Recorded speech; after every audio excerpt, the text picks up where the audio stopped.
Hey guys, it's Robin, and today I want to talk about one of my favorite albums of all time, Sgt. Pepper's Lonely Hearts Club Band by the amazing Beatles. Sgt. Pepper just turned 50. This album was released 9 years before I was born on my birthday, June 1st, 1967, and I have several copies of it. I only dug out 2 of my records to share with you guys, but I also have a couple CD versions. I have just a regular CD, and then there was a special release CD that I think was remastered a couple years ago, and I have that, and that one is in my car, so I don't have it with me today. But I dug out 2 of my albums. I also have a picture disc, which is really cool, and I have no idea where it is. I cannot find it. But yeah, I have at least 5 copies of this album, this one album, but it is one of my all-time favorites, and there's just so much awesomeness behind this record, and I wanted to talk about my favorite songs and just show you how cool this record is. If you're a vinyl collector, or if you don't know that much about the Beatles, you might enjoy it. So the cover is one of the most epic album covers probably ever. They shot this. I mean, nowadays you can do this with Photoshop, but they literally did this in a photo studio. They had to get photographs of all these celebrities, all the different tchotchkes and things that are down here, the drum. These are wax figures of the Beatles that are in the shot. There are all kinds of celebrities and things on here. There's a Shirley Temple doll. There's Muhammad Ali. I can't even remember. Bob Dylan is over here. I think Laurel and Hardy. I believe Edgar Allan Poe is on here somewhere. Maybe that's him. There are so many different characters who were all here for some weird reason.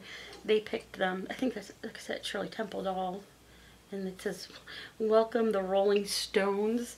There's also a lot of mythology about this album, because they talk about this being part of the whole Paul is dead stories. I don't know if you guys have heard about that, but there's this whole theory that Paul McCartney isn't really Paul McCartney, that he died in a car accident, and this dude named Billy Shears took his place, and that's why these guys are arranged looking so gloomily here on the cover. But I don't buy any of that.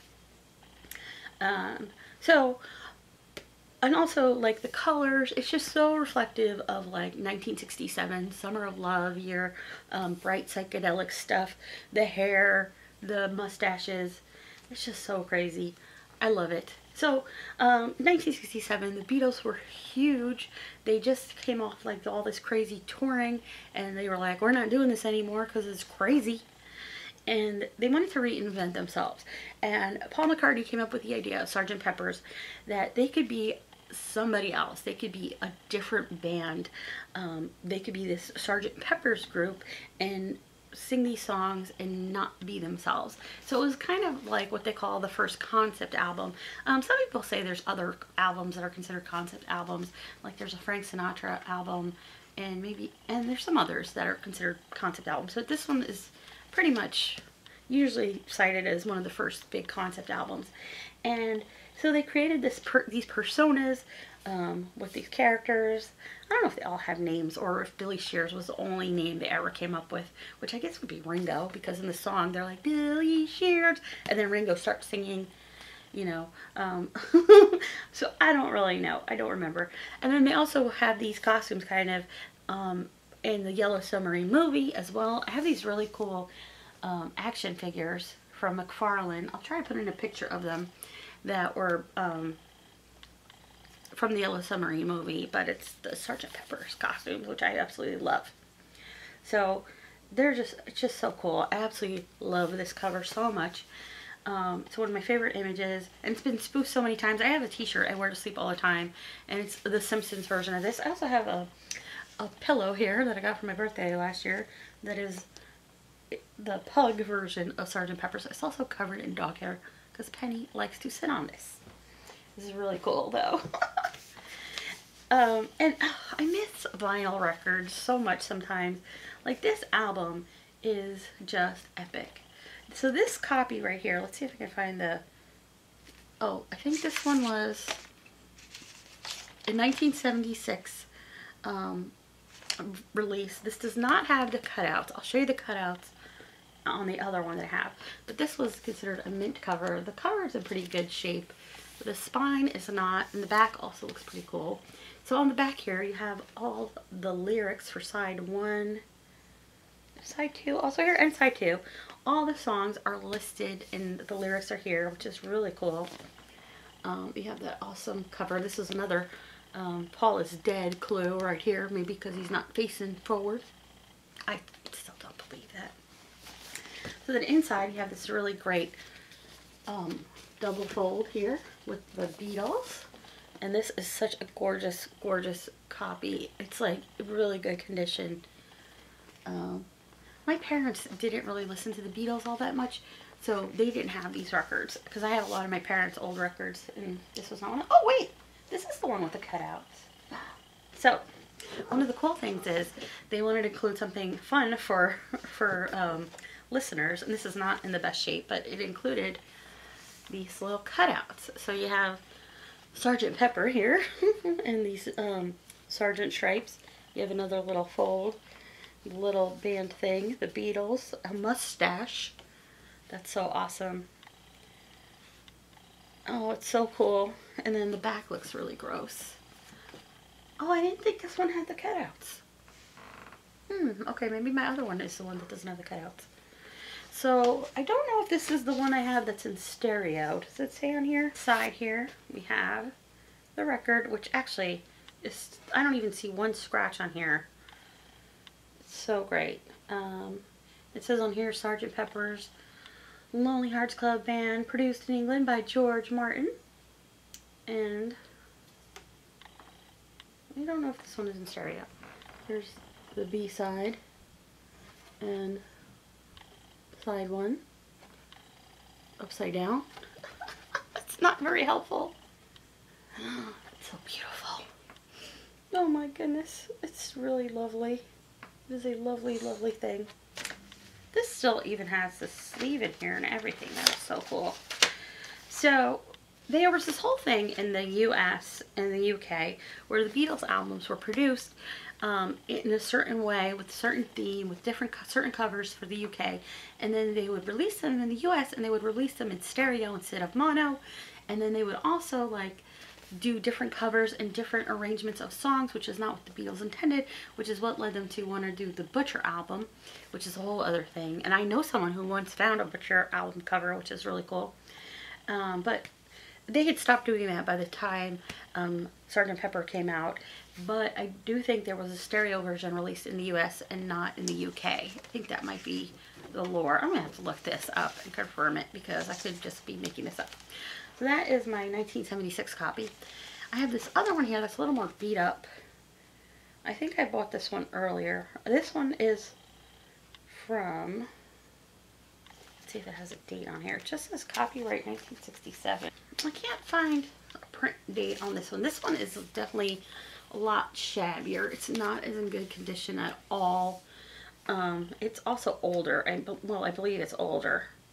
But this is the one that has a really nice copy of the cutouts. And it's actually like on a different, almost like the other one feels flimsier. This one is a lot sturdier paper, even though the record inside is also a lot shabbier. There's even some tape on here, sadly.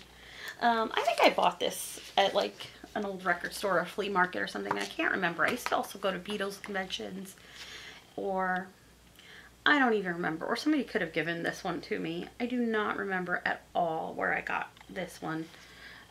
But I think I got this one because this was such a nicer version of the cutouts.